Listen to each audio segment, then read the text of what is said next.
sa ating newsfeed. Okay.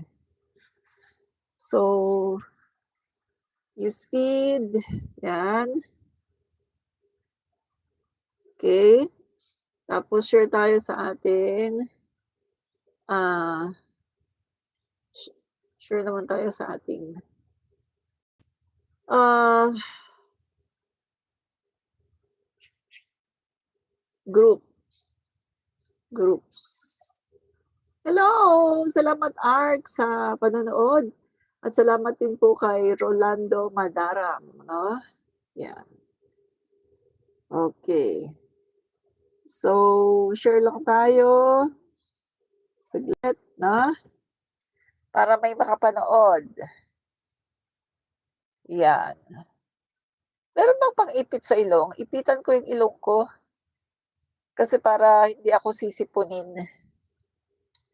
Masyado kasing sensitive ang aking ilong 'no, sa mga, pollen, sa mga allergens 'no, yan. Para wala akong allergic rhinitis 'no.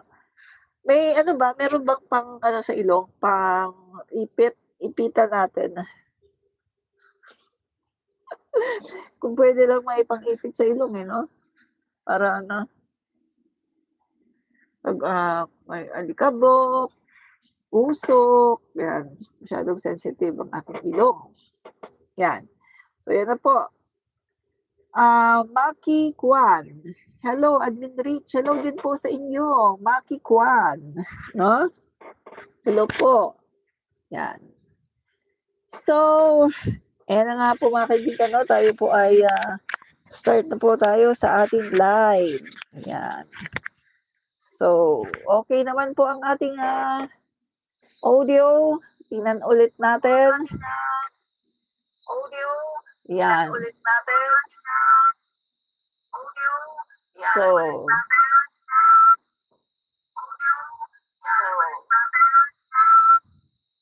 yan. So, okay naman pala ang audio natin. Kapag hindi po okay ang audio natin, pakisabi po ha, para na ano natin naayos, yan.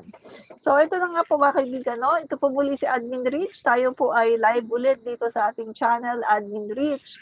At sa mga hindi pa po nakapag-follow sa akin, nakapag-subscribe, subscribe na po kayo dito sa ating YouTube channel. At saka double tap to like 'no, double tap po para makapag-like kayo. Kasi kapag vertical live po, hindi niyo makita kung saan kayo magla-like, 'di ba? So, double tap lang po para kayo makapag-like. At, sa mga nagfe-Facebook, paki-follow na rin ang aking page. Baka gusto niyo po akong i-follow, Admin Rich. Type niyo lang po, Admin Rich. Sandali, mapakita ko sa inyo ang aking page. Eto po ang aking page, Admin Rich. Yan. Yan. Ako po dito ay meron ng 102,000 followers, no? At saka, kung kayo din po ay nagti-TikTok, no? Paki-follow na rin po ang aking TikTok page. Eto po ang aking TikTok. Admin Rich din po, no? Admin Rich.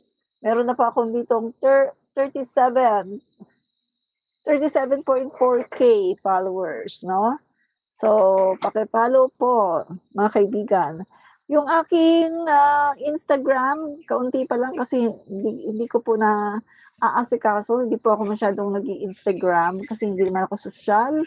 At yung aking Twitter, hindi ko rin masyadong naasikaso, kaunting-kaunti lang aking followers kasi hindi naman ako nagpo-post regularly, no? Dahil hindi naman ako sosyal. Sosyal talaga. Kasi yung mga nasa Instagram, at saka sa Twitter or X, no? Former Twitter, ngayon ay X na. Ay yung mga nandun, yun yung mga sosyal, no?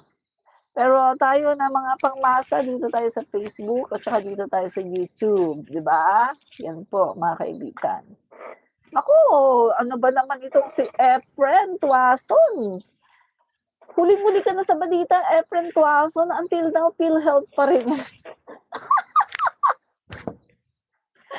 Nakakatawa. Huling-huli sa balita, until now, PhilHealth pa rin ang kanyang sinasabi.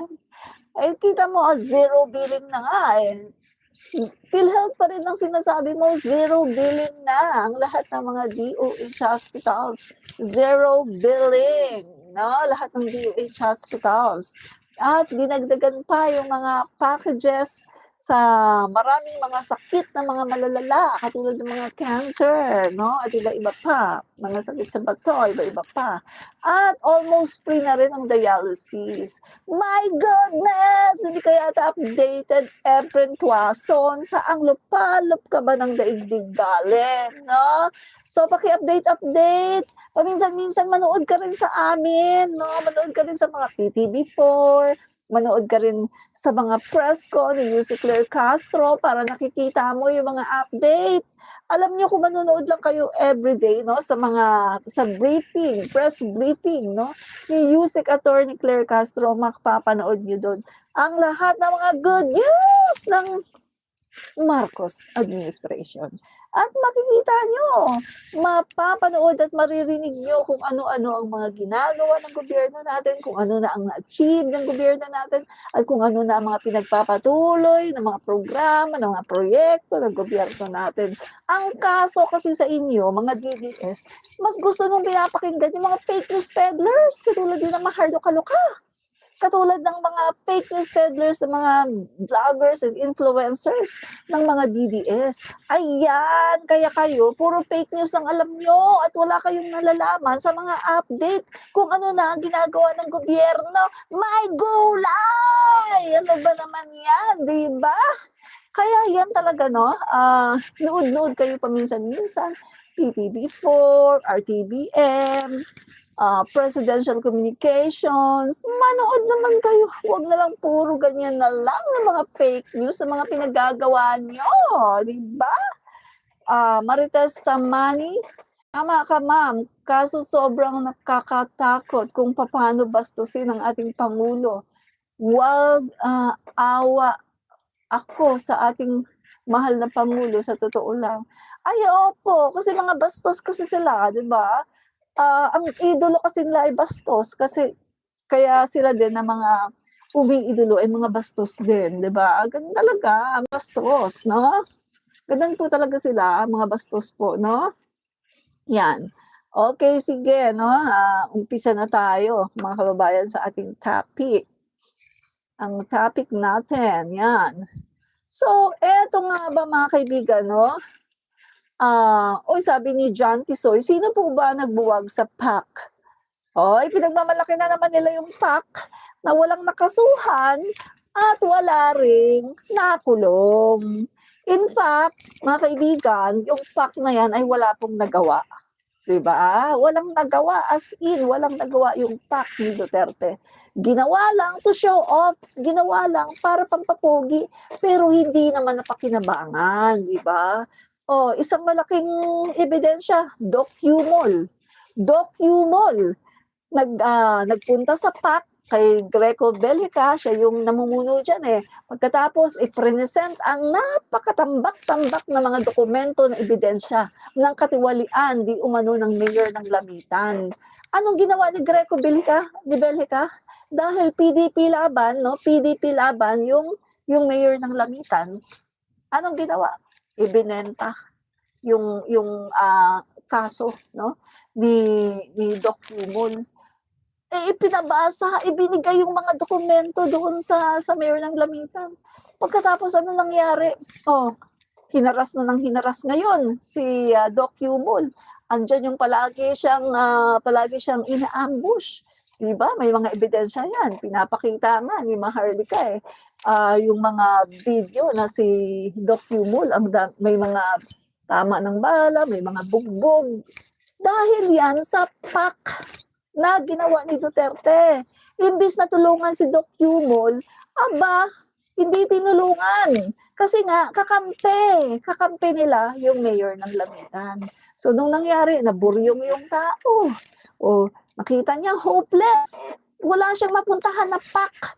Wala siyang mapuntahan na anti-corruption na crime commission. Wala siyang mapuntahan dahil hindi naman dahil kinakampihan ng Duterte administration kapag kaalyado nila. So, nang ginawa ng tao, yung kawawang tao na doktor, no? Ayun, nilagay niya ang batas sa kanyang kamay. Ayun, siya na mismo ang sumugi. At sabi niya, hindi siya nagsisisi dahil grabe ang ginawa daw di umano ng mayor ng Lamitan na kanyang inirereklamo sa korupsyon. At sabi pa niya guys involvement din, may involvement sa mga illegal na substances. Yan ang fact ni Duterte. Walang kwenta. Itinayo lang pampapogi pero walang kwenta. Ano pa mga kaibigan? Yung si Tibes, ang tagal na pala ni Janice, no? Ang tagal na pala niya ni Janice na nagrereklamo, no? Inihain pala kay Greco Bilhica sa PAC, no, ni Duterte yung tungkol kay Tibes na matagal na pala yan nanghaharas at yung pamilya nila matagal na pala yan naghahari-harian sa Negros. Pero ganun pa rin dahil kaalyado ng mga Duterte ang mga Tibes, walang nangyari. Kaya huwag niyong ipagmalaki ang inyong PAC dahil wala diyang nakasuhan, wala diyang nakulong. Make sense? Yun ang totoo mga kaibigan, no? That's the truth and nothing but the truth. Ang sabi nga natin dito, fight fake news, expose the truth. In order for me to fight fake news, I have to expose the truth. Kaya mga kaibigan, no? Katotohanan lang ang sinasabi natin dito. Ang tamaan, no? Pero kung kayo ay magkabukol, manahimik dahil baka lalo kayong matamaan, 'di ba? Yan po ang totoo, no? So, eto, tuloy na po tayo. Yan sana ay nasagot ko ang iyong tanong. Yan, tuloy na po tayo. Eto na mga kaibigan, no? Okay, eto na. Mukhang naglalabasan na ang baho, mga kaibigan, ng nakaraang administrasyon. Lumalabas na mga kaibigan kung sino talaga ang mga involved dito sa mga flood control fiasco na ito. Etong mga flood control na mga guni-guni na ito, mga kaibigan. No? So, eto, panoorin po muna natin ito, mga kaibigan. Panoorin muna natin ito, ha? Eto. Okay. Let's watch this. This is Martin Luther King in the club, kicking dubs with a bad bitch in the for whatever onward. Ulitin natin. Ang mga Black Star Projects, kailan kayo na bad hoes This is Martin Luther King in the club, kicking dubs with a bad bitch in the for whatever onward. This is my 2016 onwards. She knows. Yes, I know she knows. Yan. So, ang sinasabi dito, ang tanong dito ni Bato de la Rosa, kailan daw nag-start yung mga flood control projects na yan, no, na ginawa ng mga Diskaya. Ang sabi niya, 2016 onwards. 'Di ba? Tapos sabi pa nga ni Bato de la Rosa, linawin mo. Gusto niya malinaw.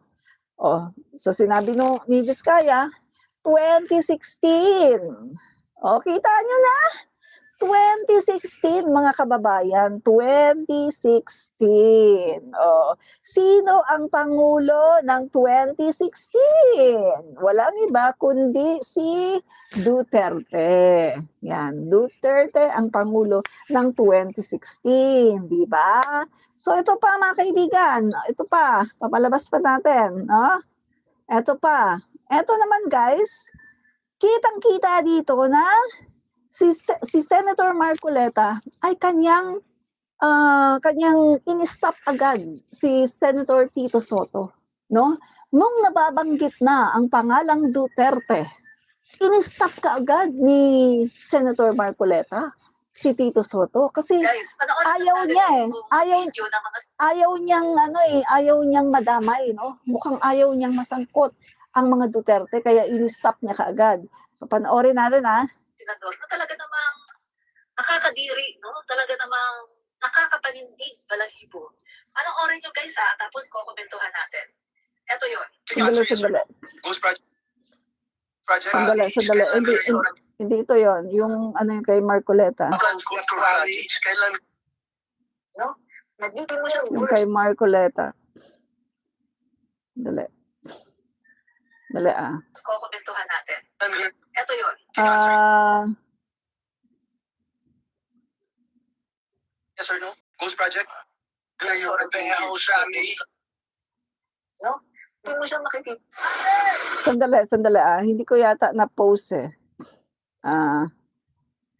Dito sa isa, hindi ko pa yata na-post.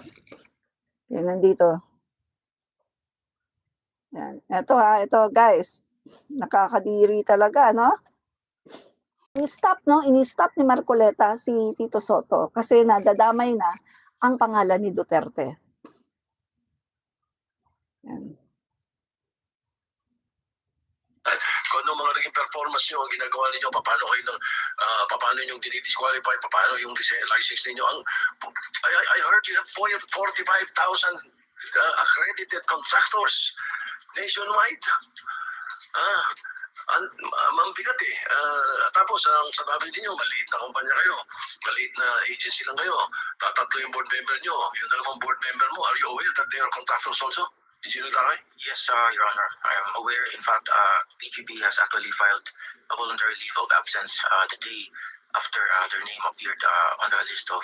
So when they were appointed by whoever, President Duterte or President Marcos, because I know for a fact you were appointed by President Duterte originally, di ba? We'll give you more time, Senator Soto, Gustong magtanong. Sige. Narinig mo lang na nasasangkot yung Duterte. Hinarang mo na agad ang question ni Senator Tito Soto. Halatang halaga ka. Kaya nga sinasabi ng mga tao, hindi mo deserve para ikaw ang mailagay dyan sa pag-iimbestiga ng mga flood control projects. Kapag Duterte, ililihis mo ang issue, kapag Duterte ang naririnig mo na pangalan, ay babaliwalain mo.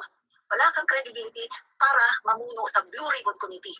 Dapat magtalaga ng third party, no, na mag-i-investigate dyan. Hindi kayo na mga baka Duterte. Diba? Yan. So, yan mga kaibigan, no? Napansin ng mga netizens sa mga taong bayan na, pinahinto agad ni Marcoleta. Nabanggit lang yung Duterte. Pinahinto agad niya. So, kitang-kita natin mga kaibigan, no, na lahat ng mga problema na ito sa korupsyon, mga kaibigan, sa mga flood control, na mga guni-guni, ay nanggaling pa, rooted in 2016 sa panahon ni Duterte. Diba?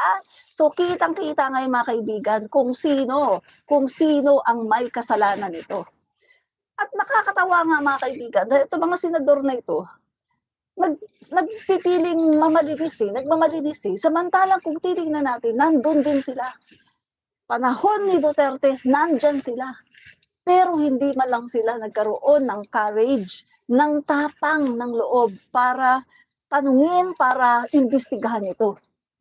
Kung kailan ang Pangulo natin ay nagsalita sa SONA at nagsalita na paiimbestigahan niya ito at nag-expose ng mga contractors, 15 contractors na nakakakuha ng maraming mga kontrata sa buong Pilipinas, kung kailan in-expose ng Pangulo natin ang katiwalian, ang mga guni-guni na ito at gumawa pa siya ng website para magsumbong ang mga mamamayan, isumbong mo sa Pangulo.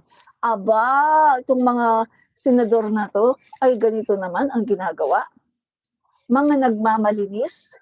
At sila pa talaga ang nag-iimbestiga dito. Na kung titingnan natin, wala naman silang credibility para mag-imbestiga. Diba? So, mga kaibigan, no? Kitang-kita natin, no? Kitang-kita natin, guys, na etong Duterte administration namana ni PBBM ang lahat ng mga problema ng korupsyon sa panahon ni Duterte. Namana lahat ni PBBM. At take note mga kaibigan merong mga sa Talk to the People ni Duterte mismo, inamin niya na merong mga ghost projects. Inamin niya mga kaibigan, alam niya na may mga ghost projects sa kanyang Talk to the People. Napanood ko yon, Talk to the People, no? At kung hindi ako, sa pagkakatanda ko, nung mga 2 days ago, nakita ko rin, no? Ipinalabas din ni Yusek Attorney Claire Castro. yung Talk to the People ni Duterte, na sinabi niya mismo, no, na eto daw may mga ghost projects. Ang tanong, merong PAC na ginawa si Duterte. Pero bakit hindi niya ito kinasuhan at bakit walang nakulong? Pero ngayon, ang Pangulo natin seryoso sa kanyang ginagawa. Tapos nakikisakay itong mga to, nakikisakay itong mga senador na to. Na kung akala mo ang lilinis, di ba? Kitang-kita natin ngayon. Naglilinis sila ng kanilang mga sarili. Pero in the time of Duterte, nandyan sila. Alam nila yung mga nangyayari. Aware sila sa mga kaganapan na merong mga flood control na mga guni-guni. Pero tahimik sila. Pagkatapos ngayon, eto sila, ang ginagawa nila, sila ay nag-iingay. Woo! Kita mo na mga kababayan, no? So tuloy natin mga guys, no? Ang ating topic. Yan. So, eto na nga. Masyado nang na-expose, mga kaibigan, no? Ang mga katiwalian, no? Ng dating administrasyon. Yan. Nakakatawa, di ba? Kita nyo mga kaibigan yung mga DDS, sisi ng sisi sa Pangulo, keso ganito, keso ganyan. Nasaan yung 5,550 na flood control projects? Lumabas na yon. Panahon ni Duterte. Pag alis ni Duterte, 13,900 plus ang flood control na tinapos at ginastusan ng hundreds of billions. Pero nakakapagtaka, hindi natin nararamdaman ang mga flood controls na tinapos ni Duterte. Nasaan napunta? So tama yung sinabi niya sa Talk to the People, no? Talk to the People ni Duterte, sinabi niya na meron daw mga ghost projects, ghost flood control projects or ghost projects. Pero ang tanong, bakit hindi niya tinundukan? Bakit hindi niya nilabanan? Bakit wala man lang dinimanda, wala man lang kinulong? Ibig sabihin, show off. Show off lang. Magyabang, magpapogi. Pero wala namang nangyari. Wala namang nagawa. Ba? So, eto, no? Isa pa, eto mga kaibigan, no? Kilala niyo ba si Alvarez? Saglit guys open ko lang yung pintuan. Wait, open ko lang ang pinto. Saglit. Mag-resort ako.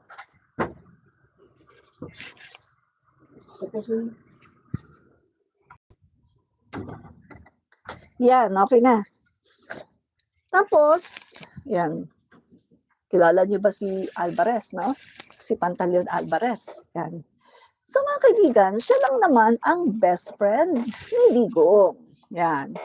So, isa si Pantaleon Alvarez talaga namang one of our taxes worst enemies, no, mga kaibigan. So ito po, no? During the height of the Duterte administration, habang abala ang sambayanan sa laban kontra droga at sa kriminalidad, may ibang abala sa pagtatayo ng mga mansyon, pagbili ng ari-arian at mga luho ng mga gamit, no? At gamit dito ang pondo ng bayan. Walang iba kundi itong si Pantaleon Alvarez, dating House Speaker, matalik na kaibigan ni Rodrigo Duterte, no? So, isa siya sa pinakamaimpluwensyang politiko noon, no, mga kaibigan, no? At ito ay na-expose nga ng kanyang sariling anak. Sariling anak niya ang nag-expose ng katiwalian ng kanyang tatay na si Pantaleon Alvarez. Ang tanong natin, alam ito ni Duterte, best friend Alam niya yan kasi best friend Pero bakit? Bakit? Wala man lang siyang ginawa. dito sa pangungulimbat ng kanyang best friend. Wala man lang ginawa si Duterte sa pangungurakot ng kanyang best friend. Meron siya nagtayo-tayo pa ng PAC. PAC kunwari. Pero hanggang doon lang, PAC ay naging PAC-PAC. So, eto mga kaibigan na, this is our tax money being used to build roads to a mistress mansion.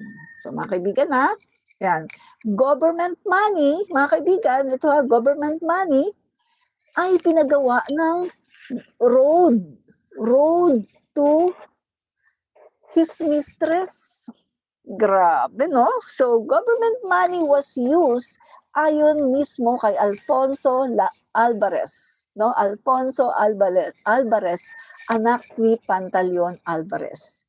Concrete road allegedly extended from the highway directly to a private mansion inside a massive 20-hectare botanical estate built for Jen Maliwanag, Alvarez longtime partner. So, imported materials, perimeter walls, at luxury finishes. Saan galing ang pondo?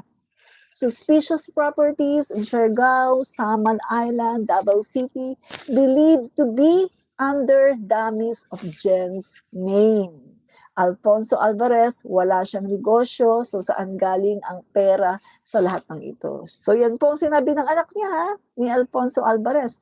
Ang tatay daw niya ay walang negosyo, so saan daw galing ang lahat ng ito, no? So ito na, plunder complaint filed. A formal plunder case was filed against Alvarez and his chief of staff, Edwin Jubahib, accused of buying luxury vehicles and acquiring numerous properties in Davao del Norte using public funds. So tanong pa rin tayo, bakit hindi ito pinigilan o bakit hindi ito bakit hindi ito ginawa ni Duterte ng paraan para mahinto at bakit hindi niya ito inusig? Diba dapat walang kamag-anak? Dapat walang kaibigan? Diba dapat walang best friend? Bakit hindi yata ito inusig ng Duterte administration? Dahil ba best friend si Alvarez? No? So ito mga kaibigan, no? Witness Jeffrey Cabigon claims to have direct knowledge seeking protection under WPP. Alvarez and Jubahib were Duterte allies na tumatakbo for re-election but instead of answers, they remain silent. No? So si Alvarez, mga kaibigan, exposed by fellow Duterte ally Paeldon. No? So yan po, former Custom Chief Nicanor Paeldon publicly declared Alvarez is corrupt to the core. And yet, Duterte, no? During the Duterte admin, he remained protected and powerful. Diyan po natin makikita, mga kaibigan, no? Na si Duterte, kapag kaibigan, best friend, kumpare, kamag-anak, protektado. Hindi kanya pipigilan. Kahit mag-corrupt ka pa dyan, hindi kanya, walang kaso. Hindi ka makakasuhan, protektado ka. Patuloy kang mamamayagpag. Kasi kaibigan ka ni Duterte. Diba? Yan po mga kaibigan, yan po ang Duterte administration. Kapag kaibigan, walang kaso. Tulad ni Kibuloy. Kinasuhan yan dati sa Davao, pero nawa-whitewash ang kaso. Ganyan po ang Duterte administration, no? So the big lie, no? Anti-corruption daw sila, no? Sinasabi nila anti-corruption daw sila. Nagtayo pa nga si Duterte ng anti-corruption, 'di ba? Na yung PACC. Nagtayo pa siya noon, ha? Pero kita mo, meron bang nakasuhan? Meron bang nakulong? Wala. As in wala. So eto, anti-corruption daw. yung Duterte administration. Pero si Pantaleon Alvarez repeatedly attacked, mga kaibigan, no? Kita nyo repeatedly attacked Speaker Martin Romualdez, other opponents, painting himself as clean, pero ngayon lalong lumalabas ang totoo. He was one stealing all along at hindi si Speaker. Yan, mga kaibigan, no, do 30 years anomalies, mga kaibigan, nangyari ito under the watch of the speakership of Alvarez. At mga kaibigan, no, 2016-2019 ito, no, nangyari, no, under the height of Duterte's power. Hindi pwedeng sabihin hindi alam ni Digong at hindi pwedeng sabihin hindi alam ni Alvarez, no? Kasi si Alvarez po, mga kaibigan, ay isa sa kanyang trusted men. At habang pinagkakatiwalaan ng mga Pilipino, ang gobyerno, sila-sila pala ang nagsasalo-salo at naghahati-hati sa kaba ng bayan. Ayun mga kaibigan, alam ko na kung saan ang gagaling si VP Sara Duterte. Yung sinabi niya noon, di ba sinabi niya lately lang na pinaghahati-hatian ang pondo o ang budget ng bayan. Pinaghahati-hatian daw. Kasi nga naman, sa panahon kasi ng tatay niya, ganoon talaga ang ginagawa. Pinaghahati-hatian ng mga congressman ang budget ng bayan. Ganyan ang nangyari. Kaya yan ang nasasabi ni Duterte, ni Sara. Pero iba na kasi ngayon. Marcos administration na ngayon. Ayaw ng korupsyon. At si Speaker Martin Romualdez ay isang matinong Speaker of the House. Kaya wala na, hindi na totoo yung sinasabi ni Sara Duterte na pinaghahati-hatian daw ang budget. Hindi na totoo. Dahil nga, mga kaibigan, iba na ang Pangulo ngayon at iba na ang Speaker of the House. Diba? Hindi na si Alvarez at hindi na si Digong ang Pangulo. Kaya straight na ngayon ang House of the Representative kasi ang namumuno ay straight at hindi kurakot. Diba? So yan pa, no? Ginamit ang pondo ng bayan para sa mansyon ng kabit, para sa kapritsyo ng iilan. So, yan po mga kaibigan, no, ang nangyari sa panahon po ni Duterte. No? Yan po ang nangyari kay Pantaleon Alvarez. So ito po, isa po sa ating bilyonaryo. Pantaleon Alvarez son accused him of infidelity using public funds for mistress. Pera ng gobyerno ang ginamit, no? Actually, madaming pasabog ito yung anak niya mismo, no? At kung napanood ninyo yung video nito, grabe talaga mga kaibigan, no? Grabe. Talagang makikita natin yung bang grabe yung korupsyon na ginawa, no, sa panahon ni Digong, ni Alvarez. Pero lahat ng ito ay baliwala kay Digong. Kasi nga, kaalyado niya si Alvarez, no? So Alfonso Alvarez, the eldest son of former Chief of Staff of former House Speaker and Davao del Norte 1st District Representative Pantaleon Alvarez, came forward with explosive claims implicating his father in the controversial Road to My Mansion issue. In a candid video statement posted in May 7 by multiple social media pages, Alfonso alleged that the elder Alvarez used public funds to build a concrete road leading directly to a private mansion constructed for his longtime partner, Jen Maliwanag, with a 20-hectare botanical property. Nakakahiyang aminin na totoo, pero pinagawa talaga ni Congressman Alvarez ng mansyon, si Jen Maliwanag. Yung kalsada mula highway diretso sa mansyon, pera ng gobyerno ang ginamit, Alfonso said. He further described the lavish scale of the project, which included imported materials used for construction, a concrete perimeter wall enclosing the massive 20-hectare state, and concrete road allegedly ordered to be extended directly from the highway to Mansion's gate. My God! Pati yung kanilang mga mistress, gusto nila ay masarap ang buhay, mga kaibigan, no? Yung kanilang mga mistress, habang tayo ng mga taxpayers' money ay nahihirapan at talaga namang tayo ay, kita niyo mga kaibigan, no? Marami sa mga kababayan natin, nagtitiis, no? Lalo na mga estudyante, papasok sa school, di ba? Sa mga liblib na lugar, papasok sa school, O dumadaan pa sa dumadaan pa sa mga batis. Walang highway. Pero ito, yung mistress niya, pinagawan talaga ng road. Grabe mga kaibigan, no? Sobra. At lahat po ito, alam po ito ni Duterte. Pero si Duterte ay walang ginawa. Si Duterte ay nangunsinti kasi kaalyado niya si Alvarez. Kaibigan niya si Alvarez. Yan po si Duterte. Siya po ay nangungunsinti. Kahit gaano ka pakakurap, kahit kainin, lamunin mo lahat ng pera ng gobyerno, walang pakialam si Duterte. Basta kaibigan ka, protektado ka. At hindi ka matatanggal sa pwesto, hindi ka makukulong kasi kaibigan ka. Yan si Duterte. Ganyan po siya, kakurakot, no? So, sa bagay, hindi kasi siya pwedeng magsabi na, oy, kasuhan yan. Kasi siya din kurakot siya di ba? Umamin nga siya na marami siyang nanakaw pero naubos na nga lang, di ba? So, paano nga naman niya papatigilin si Alvarez, gayong siya mismo magnanakaw. Baka sabihin lang sa kanya ni Alvarez, ikaw nga, magnanakaw ka rin sige, mag-ingay ka dyan, expose din kita. Di ba? Kaya, takot din si Digong. Kasi alam niya na meron siyang ginawang pagnanakaw. Siya mismo ang nagsabi na marami daw siyang nanakaw, pero naubos na nga lang. Di ba? Yan po ang totoo, no?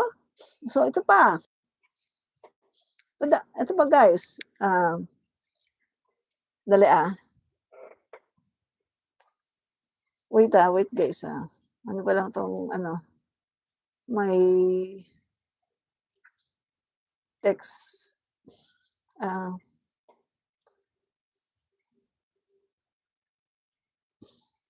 Nasaan na ba yun?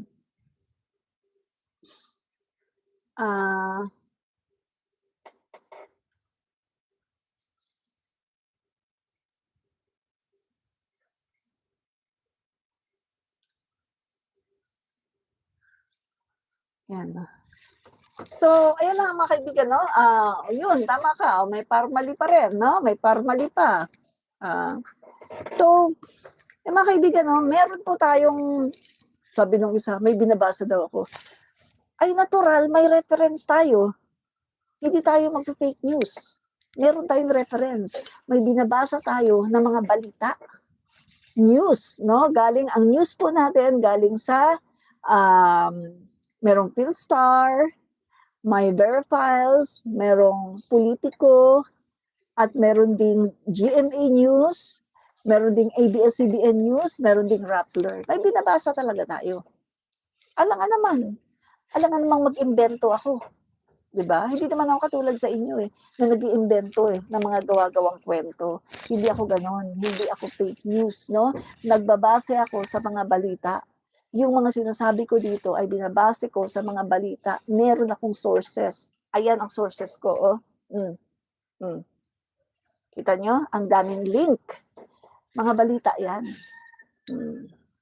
Huwag nyo akong gaya sa inyo ng mga fake news, ng mga bugok na mga DDS, no? Bugok na mga DDS, mga fake news peddler, no? Huwag nyo akong itulad sa inyo, mga bugok. Yan. So, ito pa, no? Ito mga kaibigan, no? So yan.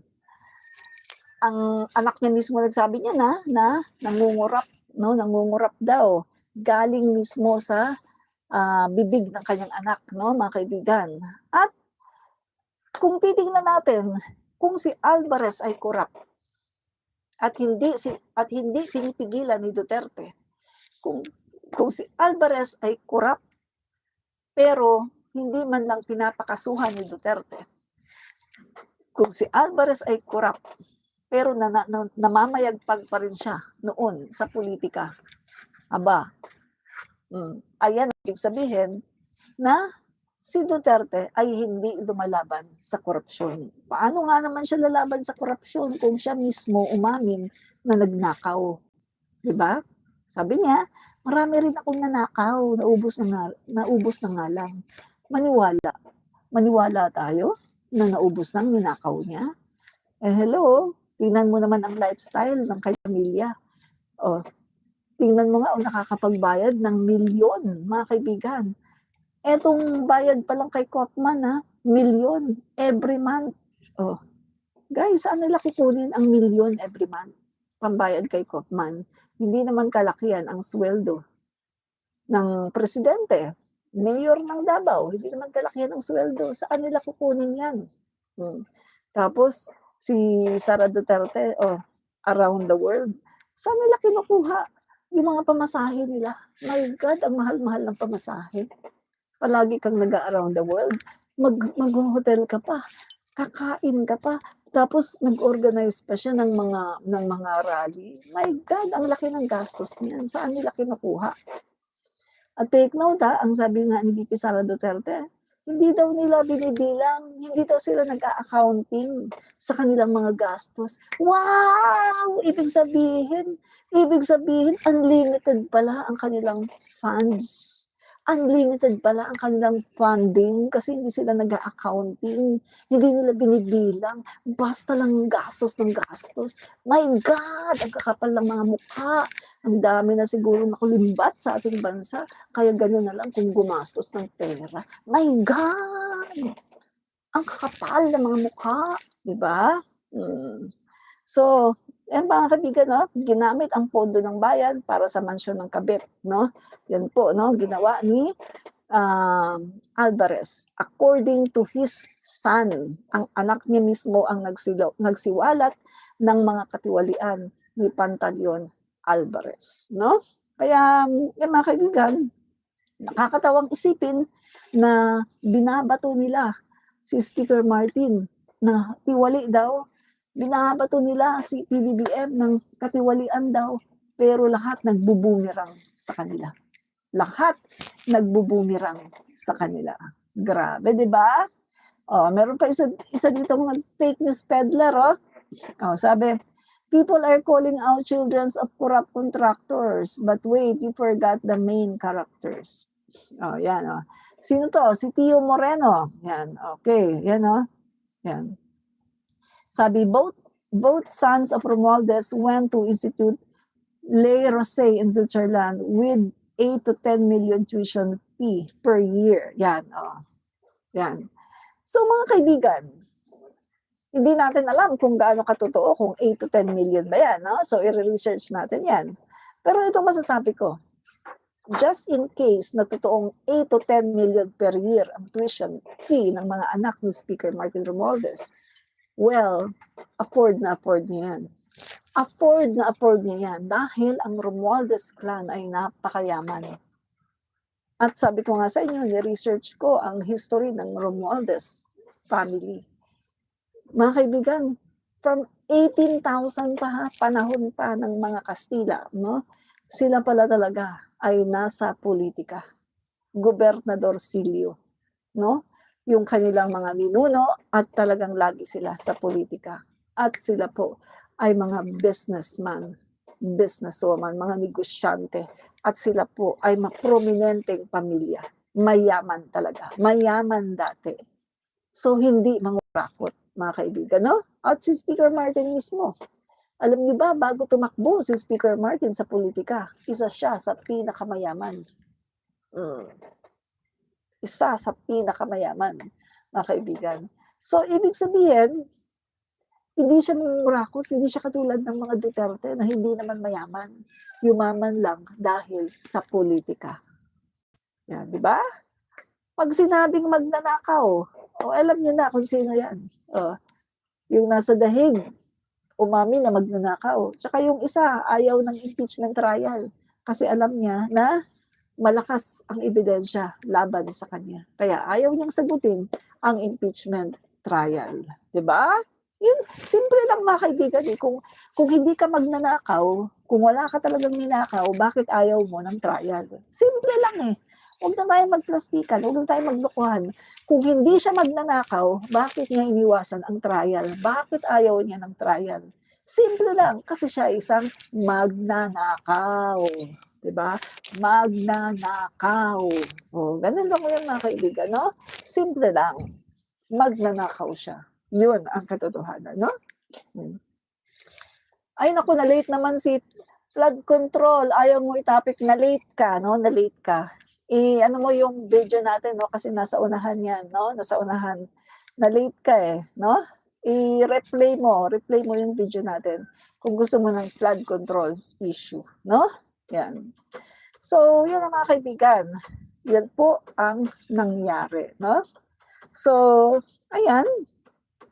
Wrap up na tayo. So, kung ano man yung mga nangyayari ngayon, ng mga problema sa mga flood control, mga guni-guni, mga korupsyon, lahat ng ito ay namana ng ating Pangulo sa nakaraang administrasyon. Ang administrasyon ni Duterte, dito lahat nag-umpisa. Sa administrasyon ni Duterte. Diba?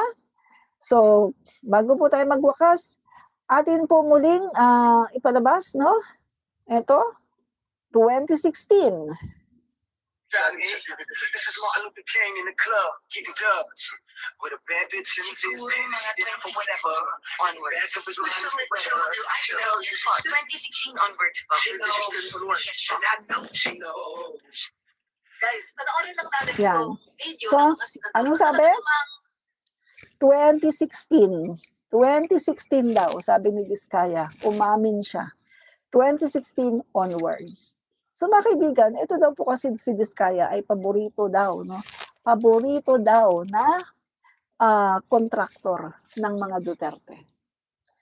So ibig sabihin mga kaibigan, 2016 nag-umpisa na. At tama yung sinasabi ni Duterte, no, sa kanyang Talk to the People, na alam niya inamin niya na mayroong mga ghost projects. Pero yun nga, ang tanong, hindi niya inilabas, hindi niya kinasuhan, hindi niya pinakulong. In short, tinolerate niya ang lahat ng mga ghost projects na yan. Kasi kung hindi niya tinolerate yan, bakit natapos ang 13,900 flood control projects noong 2022 ng March?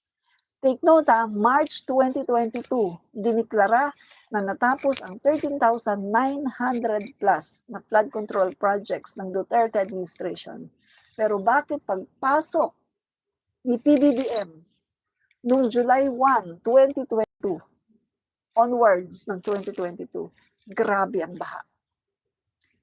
Kung talagang may natapos ang Duterte administration, bakit hindi naramdaman ng Marcos administration ang flood control na yan? So, ibig sabihin, tama pala. 2016, andyan na sila, no? Andyan ang Vizcaya. At inamin din nito na may mga ghost projects, mga ghost na yan, mga ghost projects. So, yan na, malamang, yung mga ghost na mga flood control projects na hindi talaga natapos. Pero diniklara ni Duterte na natapos daw. Diba? So, ang lahat po ng nangyari ngayon, mga problema ngayon, namana lang ni PBBM sa panahon ni Duterte. Tulad ng pagmamana ni PBBM ng napakalaking utang sa Duterte administration. So, ibig sabihin, ang problema, hindi ang BBM administration, kundi ang Duterte administration. Make sense? Yun po mga kaibigan. So, mamaya na po ulit ako babalik kasi meron po akong aasikasuhin. Bye-bye! Maraming salamat. Fight fake news. Expose the truth. Bye-bye and God bless.